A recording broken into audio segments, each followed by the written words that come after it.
एक गांव में राघव और उसकी पत्नी रेखा रहती थी। रेखा बहुत दिनों से एक अलमारी खरीदना चाहती थी, पर राघव उसे हमेशा टाल देता। एक दिन रेखा ने गुस्से में बोल दिया, अजी, या तो आप आज अलमारी लेके आओ या तो फिर मैं खुद ले आऊंगी। फिर मत बोलना महंगी ले आई, ये सारे पैसे अलमारी में लगा दिए। अरे प्रिय, देखो आजकल काम मंदा है, पैसे वैसे भी मिल नहीं रहे बाजार में। अब ऐसे में अलमारी के लिए पैसे कहाँ से लाऊं? सबके घर में अलमारी में ही कपड़े रखे होते हैं, पर मेरे घर में तो तार पे टंगे होते हैं। मुझे नहीं पता, मुझे अलमारी चाहिए बस। ठीक है, तुम नाराज नहीं हो, मैं कुछ करता हूँ। कहकर राघव अपने काम पर निकल जाता है। उसे उसका सह कर्मचारी विनोद मिलता है। अरे भाई राघव, क्या हुआ? इतनी चिंता में क्यों हो? घर में सब ठीक है या भाभी जी ने मार के भेजा है आज? अरे भाई, क्यों मजे ले रहे हो? रेखा ने तो अलमारी के पीछे मेरा जीना हराम कर दिया है। अरे तुम अभी तक अलमारी नहीं लेके गए क्या? कहाँ से लूं? अलमारी कोई 100-200 की थोड़े ना आती है जो ले जाऊं। अरे सुनो, मेरा एक दोस्त है, वो घर के फर्नीचर का ही काम करता है। होने को तो सेकंड हैंड सामान होता है, पर देख के कोई कह नहीं सकता। चलो वहाँ से कोई सस्ती सी अलमारी ले लेना। फिर राघव और विनोद फर्नीचर की दुकान के लिए निकल जाते हैं और थोड़ी ही देर में पहुँच भी जाते हैं। भैया, कोई सस्ती सी टिकाऊ अलमारी दिखाओ जो देखने में नई लगे। लगता है पैसे की कमी के कारण ये वो भूतिया अलमारी जरूर ले लेगा। अरे वाह, ये तो बहुत सस्ती अलमारी है। ये लीजिए, अभी के अभी 500 रुपए, और इसे मेरे घर पहुंचा दीजिए। राघव खुशी खुशी वो भूतिया अलमारी रिक्शे में लेके घर आता है। अरे वाह अजी, आप तो कितनी अच्छी अलमारी ले आए। अब मैं भी अपनी सारी साड़ियों को इसी में लगाऊंगी। फिर रेखा सारे कपड़े सही से अलमारी के अंदर रख के सोने चली जाती है। आधी रात होने पे उस अलमारी से चुड़ैली आवाजें आनी शुरू हो जाती हैं।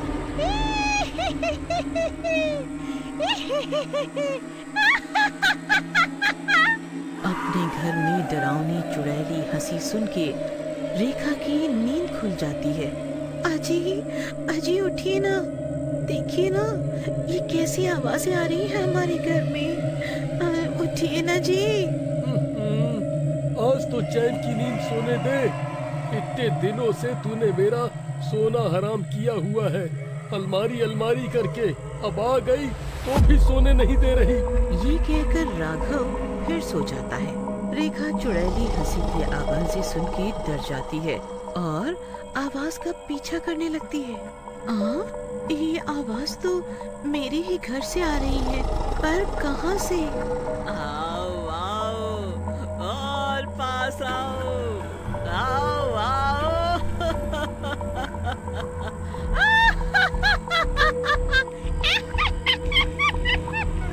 रेखा आवाज का पीछा करते करते अलमारी के पास पहुंच जाती है।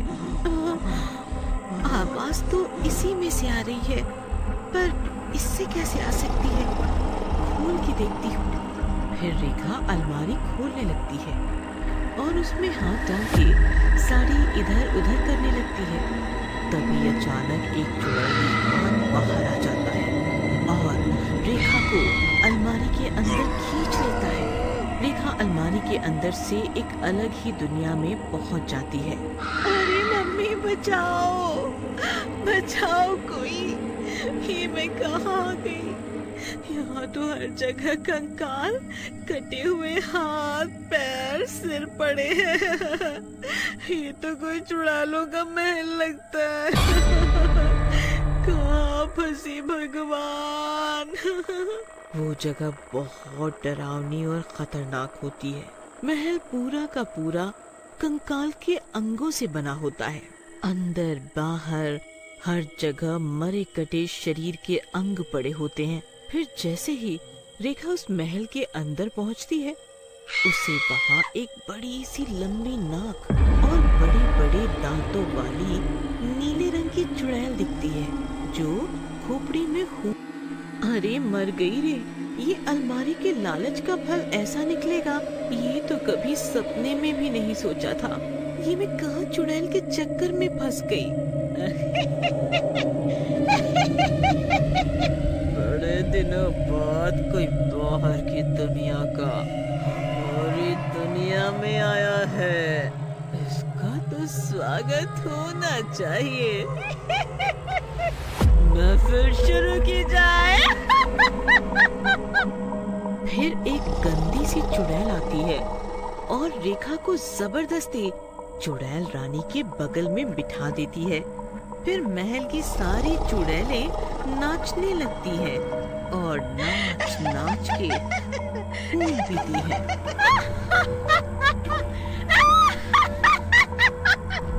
बहुत खूब, बहुत खूब।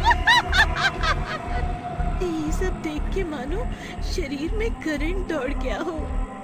हे भगवान, ये सब क्या हो रहा है यहाँ? ये मुझे कौन से पापों की सजा मिल रही है?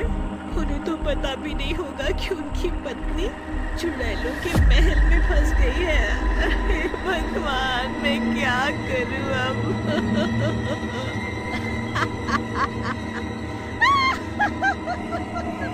हे औरत, अब तू नाच के मुझे दिखा नाच के। चुड़ैल जी, मुझे छोड़ दीजिए, जाने दीजिए मुझे, मेरे पति इंतजार कर रहे होंगे। बहुत जल्दी तेरा पति भी तुझे ढूंढता हुआ यहाँ आ जाएगा, फिर आराम से रहियो उसके साथ यहाँ। फिर रेखा को भी चुड़ैलों जैसे कपड़े पहनाए जाते हैं और रेखा नाचना शुरू करती है। रेखा के नाच से मगन होके चुड़ैल रानी बोलती है, तेरा नाच मुझे बहुत पसंद आया, तू बहुत अच्छा नाचती है। अब से तू रोज नाचेगी, मेरे लिए रोज नाचेगी। हाँ, इसे खाने पीने की कोई कमी नहीं होनी चाहिए, इसे मेरे कमरे के बगल वाला कमरा दिया जाए। फिर चुड़ैलों के खाने का वक्त हो जाता है। सारी चुड़ैल रसोई बनाने जाती है। रेखा एक चुड़ैल से पूछती है, यहाँ चुड़ैल रानी के अलावा बाकी सब चुड़ैल चुप चुप क्यों रहती हैं? क्योंकि हम सभी यहाँ अपनी मर्जी से नहीं आए, तुम्हारी तरह किसी न किसी तरह लाए गए हैं, पर अब यहीं के होके रह गए हैं। तुम कुछ दिनों में सब समझ जाओगी। तभी वहाँ दूसरी चुड़ैल आ जाती है। क्या बात कर रहे हो तुम दोनों? चुड़ैल रानी को पता चला ना, तुम्हें कच्चा चबा जाएगी। हाँ। इस पर डरते हुए रेखा भी उनके साथ रसोई में जाती है। वहाँ मांस, हड्डियाँ, खून, यही सब बन रहा होता है। इतना भयानक खाना देख के रेखा को बदबू से उल्टियाँ होने लगती है। मैं ये सब नहीं खाऊंगी, चाहे जो भी हो जाए, मैं खून नहीं पीऊंगी। मैं खून नहीं पी सकती। औरत, सबको यही खाना पड़ेगा, तू भी ये बात टोल समझी। फिर खाने के समय सबके लिए मांस, खून, हड्डियाँ परोसी जाती हैं।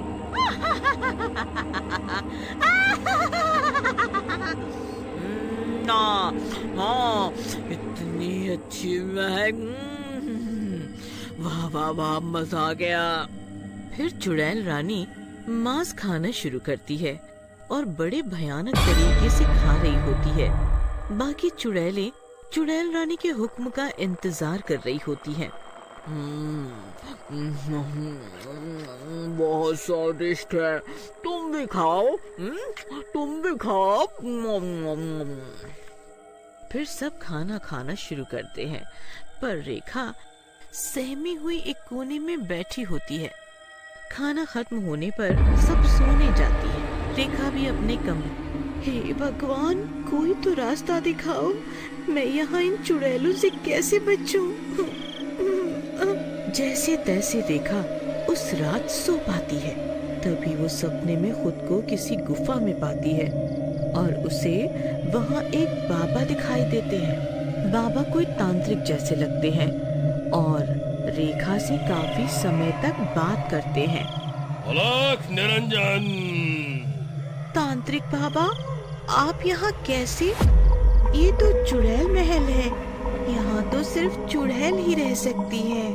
मैं इस चुड़ैल को कब्जे में करने के लिए बहुत सालों से तंत्र मंत्र विद्या अपना रहा हूँ, पर कहीं ना कहीं कुछ कमी रह जाती है। पर इस समावस्था से पहले मुझे किसी भी तरह से काबू में करना होगा, वरना ये 1000 इंसानी आत्माओं को चुड़ैल बनाने की संख्या पूरी करते ही अमर हो जाएगी और फिर इसके आतंक से कोई नहीं बच पाएगा। पर बाबा, आप कैसे रोकेंगे?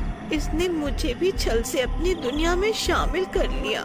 इससे पहले कि रेखा अपनी समस्या का समाधान पूछ पाती, उसका सपना टूट जाता है और वो एकाएक उठ के बैठ जाती है। ये कैसा सपना था? हाय भगवान! फिर रेखा यहाँ वहाँ देखती है, पर उसे कोई बाबा, कोई गुफा नजर नहीं आती। सपने में ये बाबा कौन थे? जरूर भगवान ने मुझे संकेत दिया है। मुझे उस तांत्रिक बाबा की तलाश करनी होगी और वो गुफा भी यहीं कहीं होगी। फिर रेखा उठती है और यहाँ वहाँ गुफा का कोई सुराग ढूंढने लगती है। सारे दरवाजे, दीवारें हड्डियों और कंकाल से बनी होती है। रेखा उन कंकालों को जैसे ही छूती है, जोर जोर से हंसने की आवाजें आती हैं, जिससे वो और भी ज्यादा डर जाती है। तभी अचानक उसका हाथ एक खोपड़ी में लगता है, जो हंसने की बजाय चीख की आवाज निकालती है। ये क्या था? एक पल को लगा जैसे वो खोपड़ी हड्डी नहीं, बल्कि सचमुच किसी जीता जागता का सर हो। हाय भगवान! रेखा डरते हुए आंखें बंद करते करते उस खोपड़ी को दबा देती है और तभी एक अनजान रास्ता खुल जाता है। रेखा उस रास्ते में चलते हुए एक पुरानी गुफा सुरंग में पहुंच जाती है। अरे, ये गुफा तो बिल्कुल सपने की गुफा जैसी है। फिर हिम्मत करके रेखा अंदर की ओर जाने लगती है। काफी चलने के बाद उसे काले कोडों में एक बाबा नजर आते हैं। अरे, ये क्या हो सकता है? ये तो वही सपने वाला तांत्रिक बाबा है। फिर अचंभा करते हुए रेखा धीरे धीरे कदमों को आगे बढ़ाते हुए उस तांत्रिक बाबा के आओ, मुझे तुम्हारी ही प्रतीक्षा थी। पर आपको कैसे पता था मैं यहाँ आने वाली हूँ? मैंने बहुत सी तंत्र मंत्र विद्या ली हुई है। मैं उन्हीं शक्तियों से किसी के भी सपने में जा सकता हूँ। मैंने ही तुम्हें सपने में यहाँ आने का संकेत दिया। परंतु बाबा, आपको कैसे पता चला कि मैं इस चुड़ैल महल में हूँ? सब मेरी विद्या की वजह से है। मैं चुड़ैलों के बीच इंसानी महक सूंघ सकता हूँ। तो बाबा जी, कुछ उपाय बताओ, मैं कैसे इस चुड़ैली महल से निकलूं? जैसा मैं कहता हूँ वैसा करती जाओ।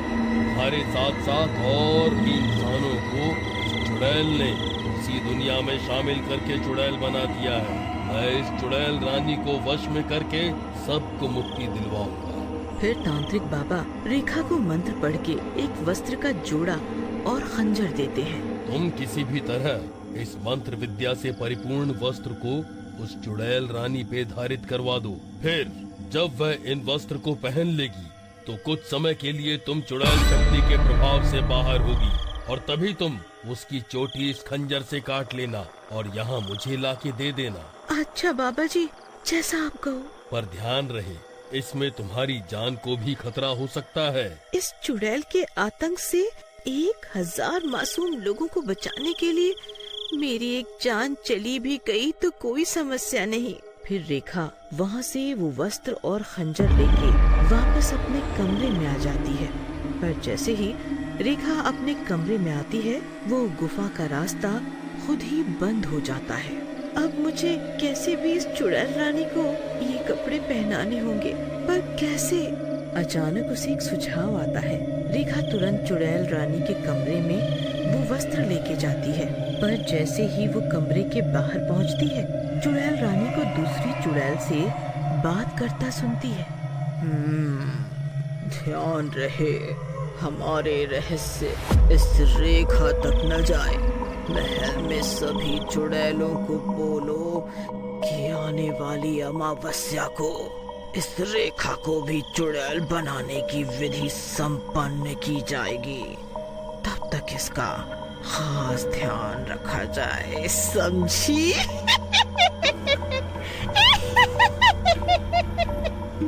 जी चुड़ैल रानी, पर वो तो कुछ खाती ही नहीं। कहती है मैं खून नहीं पीऊंगी और ना ही इंसानी मांस खाऊंगी। हाँ, कोई नहीं, उसके लिए इंसानी खाने का प्रबंध करो, जाओ। ये सब सुन के रेखा बहुत डर जाती है, पर हिम्मत करके वहीं छुपी खड़ी रहती है और चुड़ैल के जाने का इंतजार करती है। फिर जैसे ही वो चुड़ैल जाती है, रेखा चुड़ैल रानी के कमरे में पहुंच जाती है।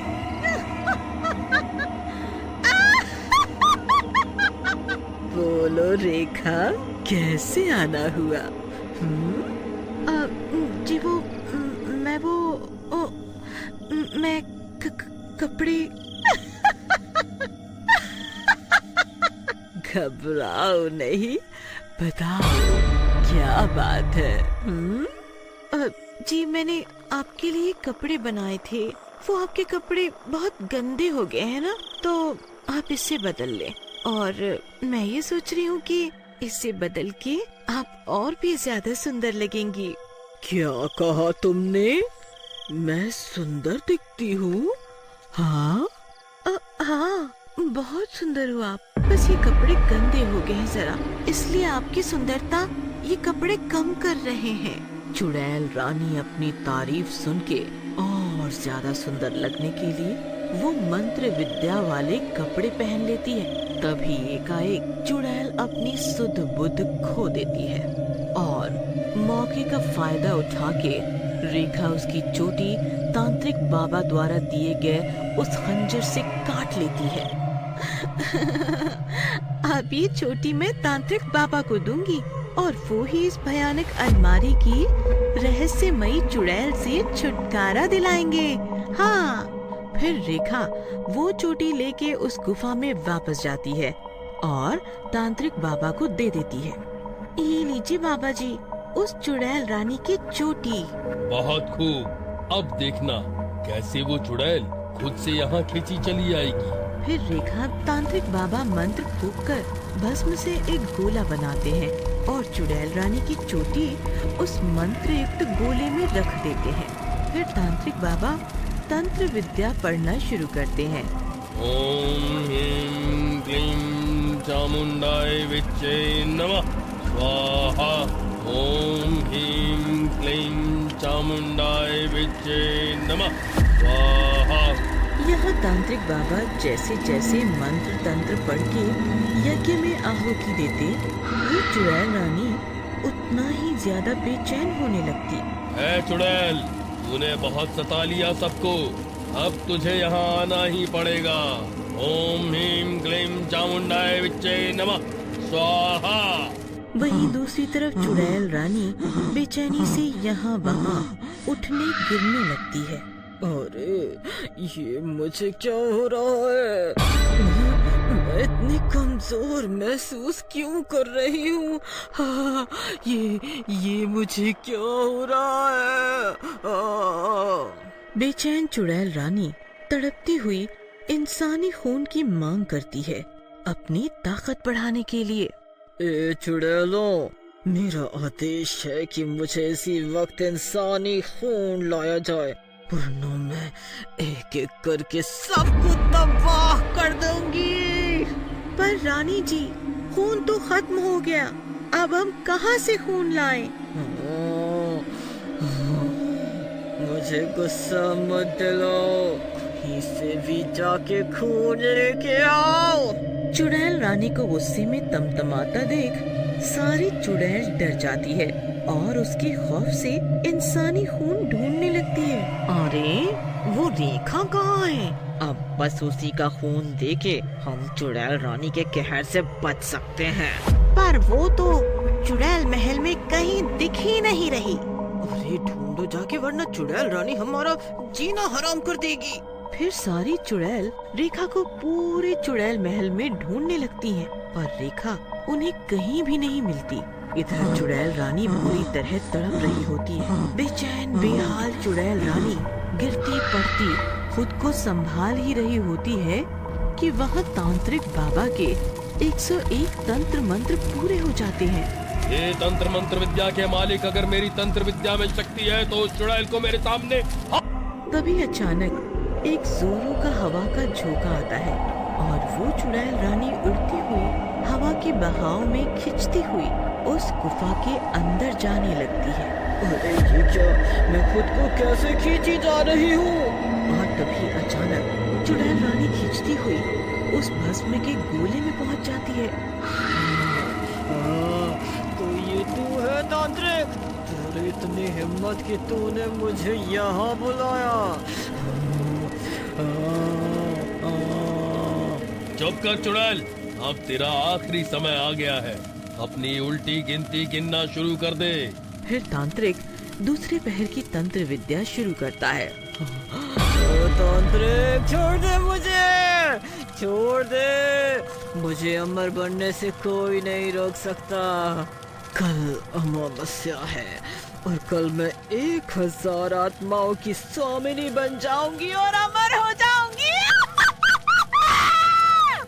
अब ये सपने छोड़ दे, मैं आज ही तेरा अंत करके उन सब आत्माओं को तेरे वश से मुक्त कर दूंगा और वे सब पहले जैसे इंसान बन जाएंगी।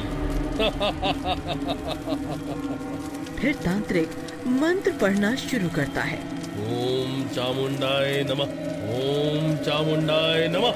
और हर एक मंत्र के साथ भस्म चुड़ैल के ऊपर फेंक देता है। चुड़ैल दर्द से कराहने लगती है।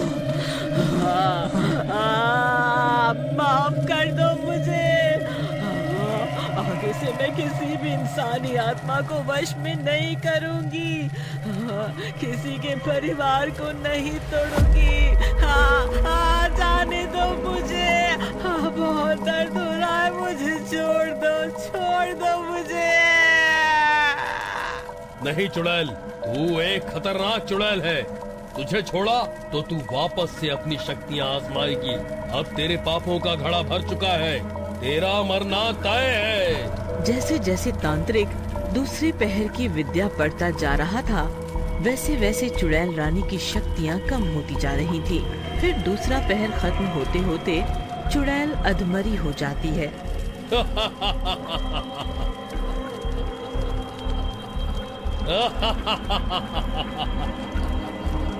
अब तेरी शक्तियाँ खत्म, अब मैं तेरा अंत करूंगा।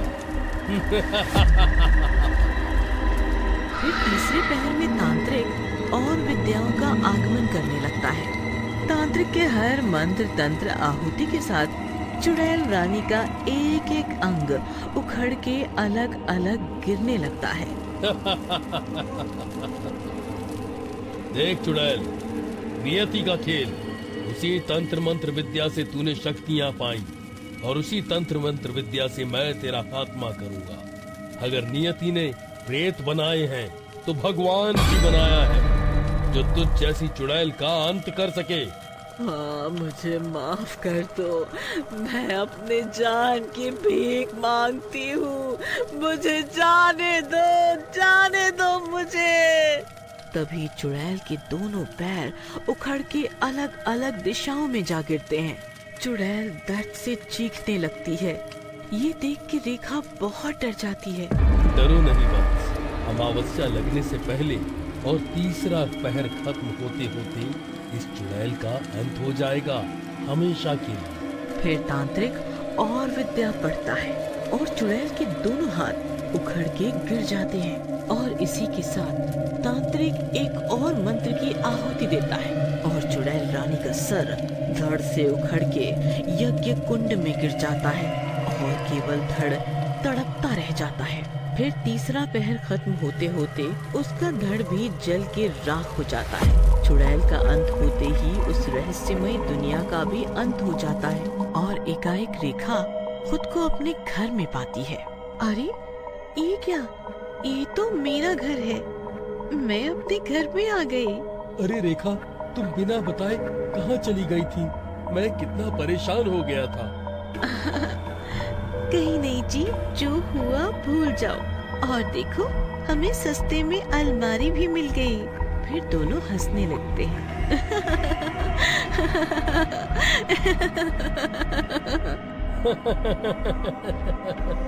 ये कहानी आपको कैसी लगी? कमेंट करके जरूर बताएं।